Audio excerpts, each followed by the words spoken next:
In the back here. Yeah. Yes.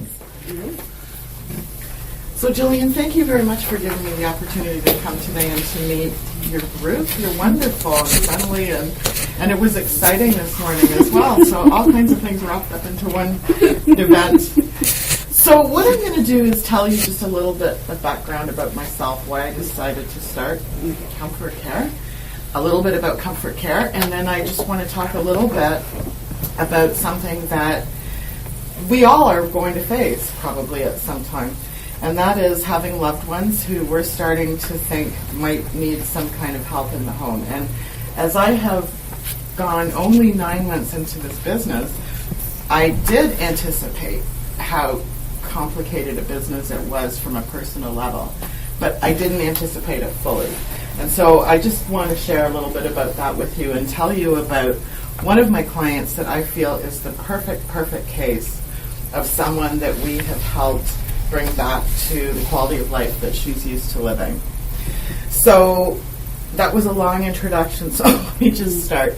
So my name is Renee, and I, by training, am an RN. So I started back in my baby career days at St. Mike's Hospital in the trauma unit, and at Sunnybrook Hospital as well. And initially, I was quite interested in research and was doing head injury research at Sunnybrook. And at that time, my dad was living in his own home and was starting to show signs of not coping well. And so, being an only child, I became the caregiver. But it was tricky because I was young, I wanted my own life too, he was not doing well, how was all this going to come together? And in the meantime, because I found the stress of that so difficult, I started thinking maybe I'm going to go work somewhere that's not quite as stressful as trauma and brain injury, because it's sad. And then that was sad, and so I decided, no, I'm going to go work in the pharmaceutical industry. Everybody looks like they're well manicured, and they're having fun, and they're traveling everywhere, and that's what I'm going to do. So I did go, and I worked in research and development in pharmaceuticals for about 15 years. At that point, I decided that I needed to get back to something that made me, at the end of the day, feel like I have contributed something, or someone has contributed something to me that has changed the way I see things or the way I do things. And I started to look for a business, and as much as I kept thinking there must be easier businesses than home care, I kept coming back to it, and I took it on. And so I opened up Comfort Care in May of last year, and I have to say that it has been the most incredible journey of my life, and it is just much richer than I even anticipated it being. So I'm going to share a little bit with you today why that is. So Comfort Care, let me give you a little background about that. Comfort Care is actually the Toronto branch that I own is a franchise. Comfort Care is an American company that has about 200 locations all across the U.S. Comfort Care is well known in the U.S. Established in 1996, it's a well-established home care company in the U.S. In Canada, the first office was opened in Hamilton, and then Brampton and Toronto, which is my office, opened around the same time. And all these offices are individually owned. So although they're all run a little bit differently, we all come from a background of the same values and corporate business models, etc. When I was opening, I looked at opening on my own, or I looked at opening with Comfort Care. I loved the people in the business model from Comfort Care, and that's why I kept going back to them, although I was looking at a number of opportunities. But when I looked at opening on my own, it was just as expensive. It was a complicated business, and I'd never had a business before. So I was worried, who am I going to talk to when I have issues? I wanted that business model behind me, and there's a decision I absolutely don't regret in any way. So let me just say as well that although we mostly work with seniors, because that's the nature of the type of demographic that need our services, we also work with new moms. We have a program for new moms who have just had babies, and mom and dad want to be able to concentrate on the babies rather than run their errands, etc. And we also work with people who have disabilities or just anyone who needs care at home. As it turns out, the majority of our clientele are people who are seniors. And those folks are divided into two distinct groups. One is what I call the acute client. And this is a person that's very easy to define, generally. It's someone who's leaving the hospital. They need care for a couple of weeks to make that transition until they're back on their feet again. Or they're just acutely ill for a while. Maybe the family's worried about them being in the home alone for a while. But the definition of that group is there's an end to it. It's someone who needs care just for a short period of time. And then there's the ongoing clients. And I'm going to talk more about these clients because these are the more interesting, the harder to define, the more interesting. The onions of layers that go along with these clients. The layers of onions, sorry. And every family has their issues, especially when there's someone sick in the family. And I come to this thinking, well, I come from a wacky family for sure, but then now I know everybody comes from a wacky family. So that's good news. If you have a normal family, you're the odd one out, let me tell you. So there's a lot of issues that go around that. And included in those issues, and this is something that I also experienced with my dad, you know when you live with someone that's changing somehow, they're losing weight. That's a good concrete example. Let's say they're losing weight. You don't notice it because you see them every day. It's the person that sees them only once every 2 weeks that notices that. So coupled with that is the intention, is the thought that people don't want to see that their loved ones are needing help. So your mind is going to tell you, I'm not really seeing this because I don't want it to be.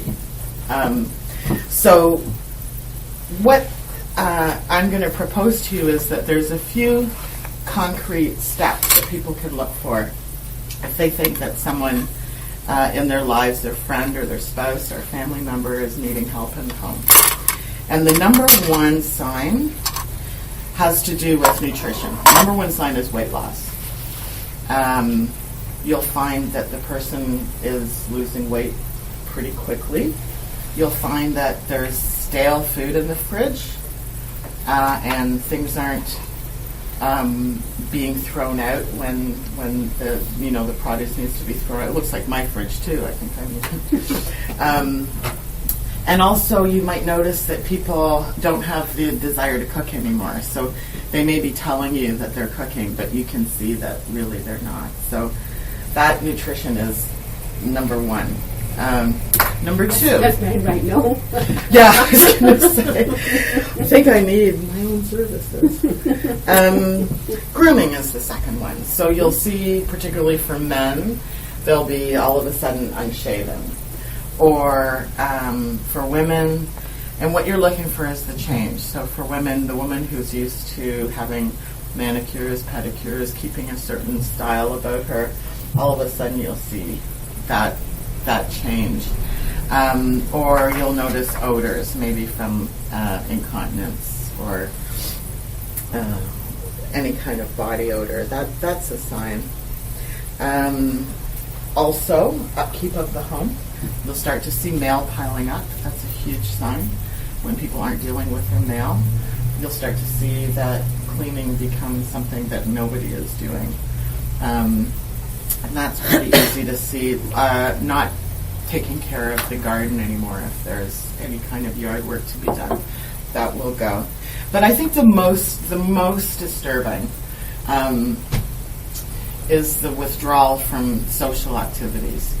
And you'll start to see maybe that aunt who was always so interested in your family stories, what are you doing? All of a sudden you'll find them pulling back in conversations. They won't be asking questions anymore because they're afraid that you'll ask a question and it's going to show up that maybe their memory is not quite what it used to be, or that their hearing is not quite what it used to be. And all of us are going to be the same when we get older, by the way. We're all going to find a way to protect what it is that we find is not what it used to be. So when we find our hearing's not good, Nobody's going to know about it. We're going to find a way to get around it. So this is what makes it so interesting, because we're always in a situation where the family members are looking and saying, we think this person needs help. And most of the people that might need the help are saying, no, I don't need the help. So it's often going in very slowly.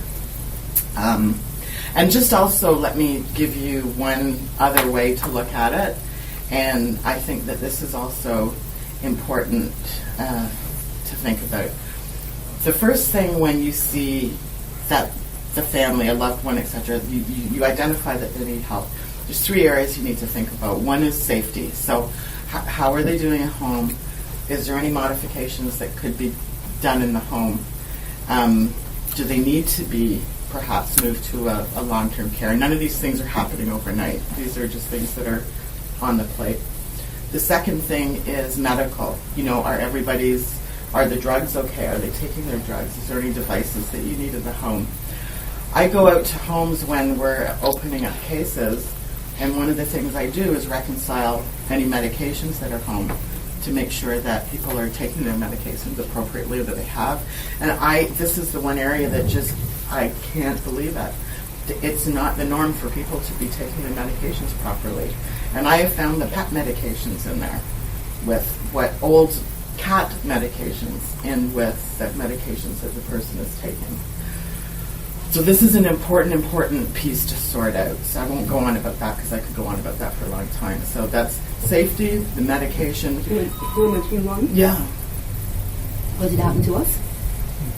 It turned out my mum was giving my dad medications, but sometimes she'd forget or other times give double. Yeah. Yeah. And that happened, and she would not believe that was happening. No. A really simple way for that to help that is with the pill boxes. Those are ridiculously simple, but they are helpful. And I know the blister package. Well, the blister package at the pharmacy can make up for you is really great, but also the little boxes that have Monday, Tuesday, Wednesday, Thursday, Friday. I am such a bad pill taker that if I ever have antibiotics or something to take, I use one of those pill bottles because I can't figure it out. What happens when I'm older? Like, I just forget, and then I think, did I remember to take that? I don't know. Do I take 2? I don't know. Maybe I'll just skip it. Especially right after you've taken it, you can't right. remember if you took it or not. That happened to me the other day. Yeah, I mean, and that's okay with medications sometimes, like an antibiotic, but it's not great, but it's not going to kill you. But when that's an antihypertensive medication, that's really problematic when you're doubling up. But that's how my dad got himself to the hospital every single time. He'd double up his antihypertensives, boom, pass out, boom, in the hospital. But I don't know if that was the one, but that's when Daddy ended up in the hospital and had to go to the nursing home. Straight from the hospital, never returned home. No, that was his blood sugar is 40. Yeah. It was at the time, Mummy was given overdosing, or not dosing, and in the nursing home, because they both ended up there, because they had lived together, right? Right. And so they decided to take the medications away from her. Right. For her own herself. Right. And a big fight. Yeah. Until they proved, which was very easy to prove, that she was actually forgetting and doubling up. Right. And that's how I found out. Yeah. I mean, forgetting or having someone administer medications, I don't mean to say that that's a little thing, but look at that one thing and all the sequelae that happens from that. Yeah. You know? It was like giving up. She was giving up control of herself. Yeah. And she said it wouldn't live. Right. And she died. Yeah. And she died too, and she said she'll be dead before 3 years was up, and she died before 3 years. It's sad. Yeah. So that's why I'm so interested in hearing from you. And you're hitting a few points here. Yeah. It's one of the things that we do when we open up a case. Sometimes, if it's a quick, acute case, like someone. Do you mind if we start doing Q&A? No. Let me just see if there's anything else.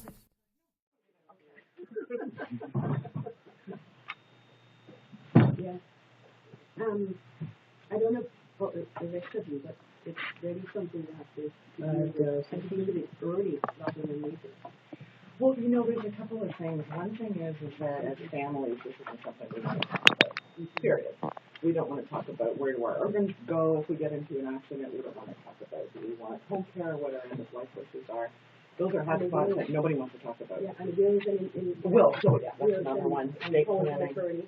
Yeah. And I was reading in the papers that they changed from one to the other, and elder abuse is really pushing elder abuse. No, because there's 2,000. I'll come back and talk about there's 2,000 different categories that I found. It's such a big area. Yeah. And yeah, elder abuse is a real concern, and there is a Financial growing. abuse. Yeah, well, I didn't actually. I prepared too much to talk about, but the three big areas we've got: safety, medical, and financial. So who's taking care of who's a power of attorney, who's taking care of? So, interesting enough, I give you an example of what we did. Because we're facing this right now. And my husband is an only child. And we have 5 children. Skip the generation, because anything could happen to us. And my eldest daughter is my mother-in-law forward for finances. So anybody that needs to get money to borrow or whatever, they have to go through her. Right. And she's tough. Yes. She's tough. That's why I told her. Right? Yeah. And it took away. But my husband has had a huge, and I don't know if you can observe this, huge problem with, to me, accepting the fact that he's not here. Yeah. And that's really common, and I think there's a couple of things that you can do to try to get through that. And one of the tactics that really works for me with people that don't want care is to try to make it so that it's their idea. Mm-hmm. So you have the conversations, not all at once. Mm-hmm. You plant a little seed this week, next week you go back and you think, or, you say, what would you do if you were us? What would you do? So supposing I was in the hospital, or supposing I was in a situation where I needed care, what would your solution be? Mm-hmm. And if it becomes their idea, who of us wants to be told what to do? Nobody. Mm-hmm. Who wants to be told we need help? Nobody. I have a client right now. He lives in a retirement home. This isn't actually what I was going to tell you about, but I'm going to tell you about this home. He lives in a retirement home. He is 100 years old. 100. He takes one medication that he doesn't even really need. Mm-hmm. And he thinks that he has no idea really why he's in this place with all these old people, because he's not there yet. He's not needing this kind of help. Mm-hmm. Well, he needs so much help that he actually can't really live all that independently in the nursing home. So now the family's trying to get more people in. Mm-hmm. But we have to, first of all, we were going to go in every day. And the man started to be compensated. I went in to do an assessment. The assessment wasn't an assessment. It was hearing about his life. I just put the papers away. He told me a story about his life. He gave me a book that he wrote. Then we went to lunch, and he said, I don't need help. I just want you to know that I don't need help. And I said, no, I know that. And what the family said is we have to try to introduce someone like they're his girlfriend, because he has girlfriends everywhere. He has a girlfriend at Loblaws. He has a girlfriend at the dog park. He has a girlfriend down the road at the store. And every day he goes and he buys flowers and chocolates for all of his girlfriends, and he delivers them. And he's so charming. When you spend the time with it, nothing against you guys, but when you spend time with this man, guys today aren't like this. They're not pulling out your chair. You feel like some kind of queen by the time you've done your time with them. But anyway, so slowly we just have to introduce it as, okay, here's someone 3 hours a week. Now he loves her. Now he wants her back. So now it's 6 hours a week. And then next week it's going to be 9 hours a week. Now he's asking her, I want to go to Florida. Do you want to go to Florida with me? Next week it's 12 hours. So, it's much easier when someone is in acute need, because they can say, I'm sick, so therefore I know that I need help with this and I'm going to get better. But when you're just in that when you're transitioning back home, that my mother-in-law transitioning back home, she's exactly in that position. Yeah. And I'm saying, you're going 12 hours a day, right? And my husband is saying, no, not necessarily. And I said, I'm not thinking. Well, the other thing that works really well is make everything temporary. So just say, we're going to try this for a couple of days. If you don't like it, then we don't have to continue. And then that gives people some feeling that they're not boxed into the decision, that if they don't like it. But it's not abnormal. There's always a bit of work with it. And I think when it comes down to sometimes, and this is going to sound more hard, but sometimes if someone is so resistant and it comes down to safety issues, which with my dad, he made me swear on a Bible that I wouldn't put him in a nursing home. On a Bible, I swore. But it got to the point where he was so unsafe. You know, he had set fires in the home when he was home alone. He was walking in the streets at night in his boxer shorts, knocking on the neighbors' doors. He was so unsafe that I had to say to myself, I have to make a move, and I have to come down and just say, this is how it's going to be. And if he never speaks to me again, he never speaks to me again. But at least I know that I've done my best, and of course it never came to that. And wherever I could give decision, just try. You end up going to a retirement home. Just try a retirement home. Or keep your house. She lives with you. Yeah. She's 77. 76. So do you think when she comes home, do you think that is it going to be that someone's going to have to be home all the time? Yeah, because the reason she had the thing is she got busy answering the doors. And I said to her this other day, so she knows where I'm coming from, because I've been seeing the door a while now. And I said to her, what will we do if you fall and you're not there? It was only by the grace of God that I was home that day. Right. My appointment got cancelled and rearranged at home.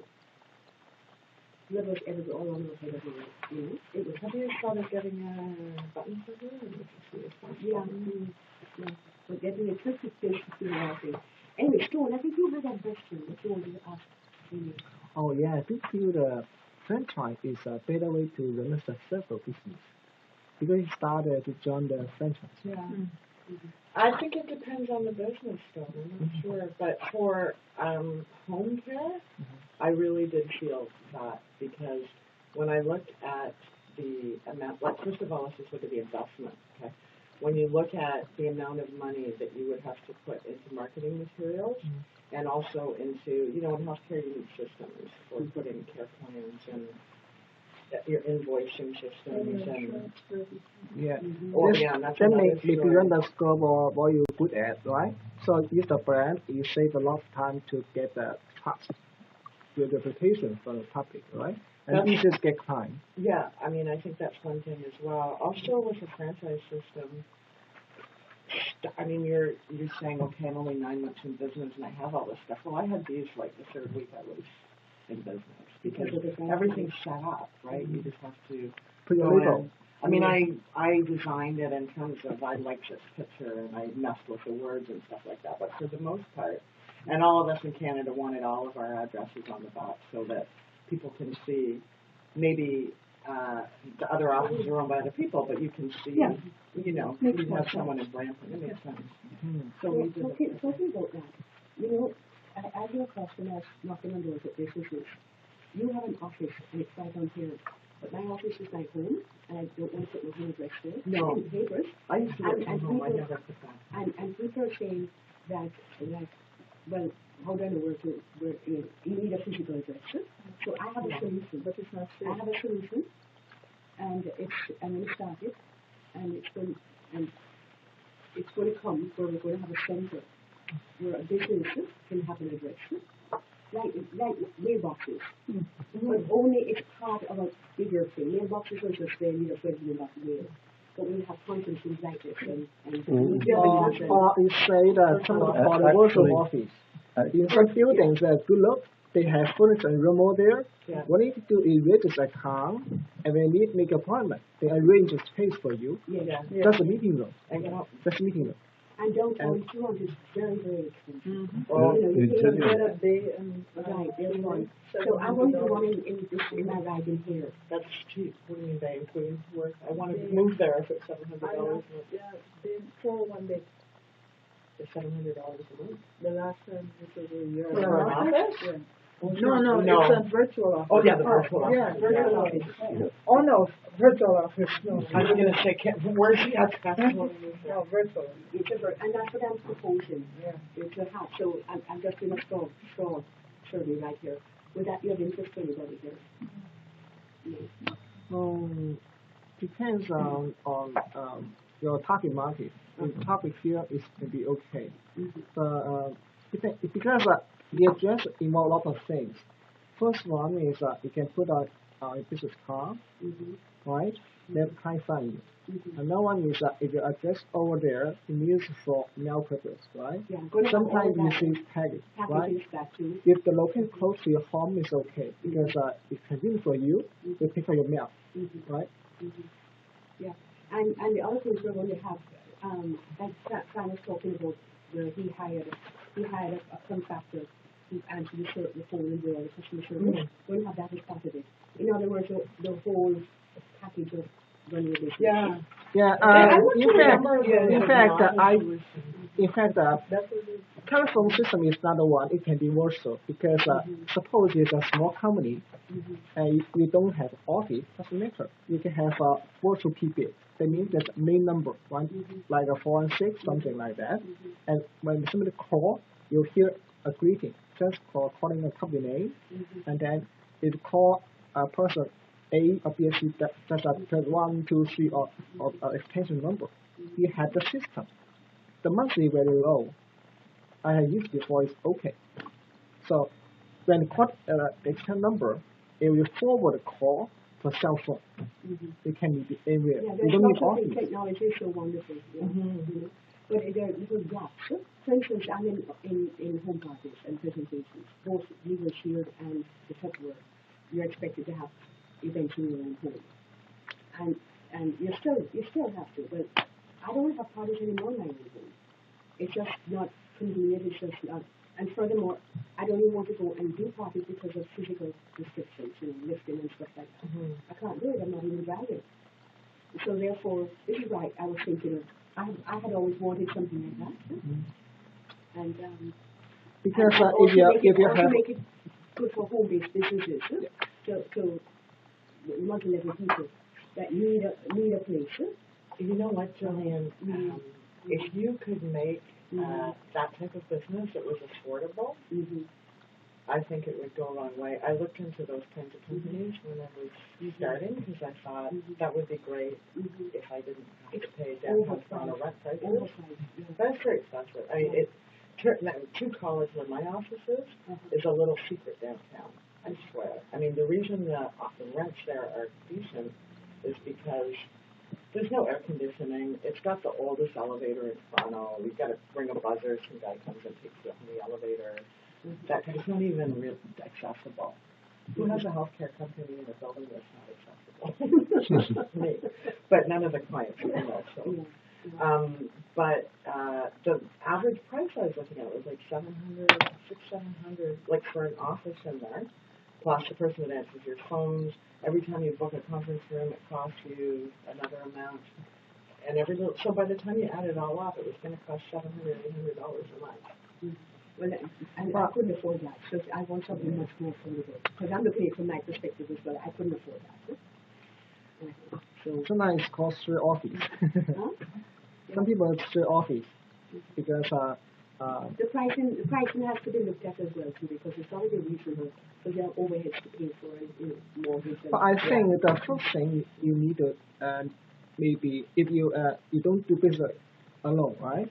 If a team out there, the first thing you should have virtual PBX because it's very flexible, affordable, absolutely. Have what? Virtual PBX, the telephone system. Then you can main number and extension number, and then you can contact each other.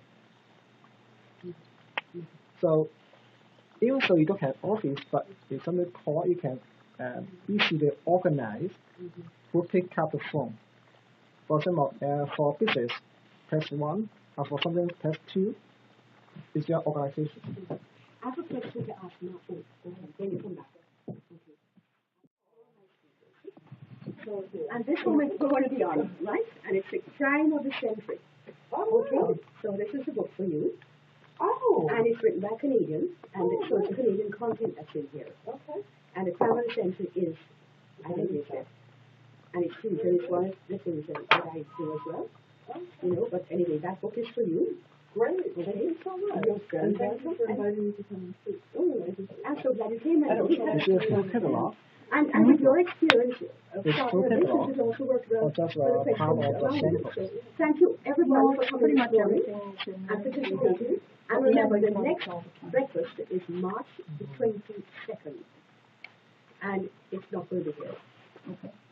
I don't know where yet. So you'll see from the website, remember, it's becometheboss.net. And thank you, Philip, for filming this morning. You're welcome. And thank you to Renee for agreeing to be on our YouTube and Become the Boss.